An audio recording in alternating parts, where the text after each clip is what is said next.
To help you prepare for upcoming client meetings, Jump will pull information about your client from the CRM that you have connected with Jump and format that information into a pre-meeting prep note. That note will be available in the pre-meeting prep tab of an event in Jump.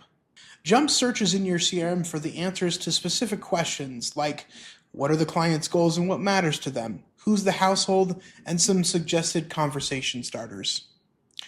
For the pre-meeting prep to happen, the event will need to be in the Upcoming tab and contain the client's name in the meeting title. Jump can also use the invitees on the event to determine who the pre-meeting prep should be generated for. The pre-meeting prep note will appear 24 hours before an event begins. But if you want to manually generate a pre-meeting prep for an event, you can find the event in the Upcoming tab, click on the event, and then click on Generate Pre-meeting Prep in the top right corner.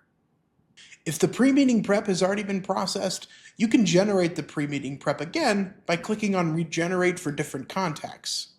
You can also change the pre-meeting prep automation so that it generates sooner or later than the 24-hour default setting.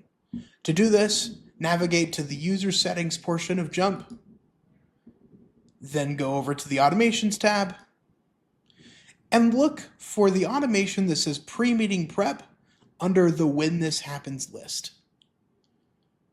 Once you click on the pre-meeting prep automation name, you'll see a box that says hours before where you can adjust the setting for when the pre-meeting prep automation is set to occur. Once you've made the change to the hours before section, you can click Save and Close to save your work.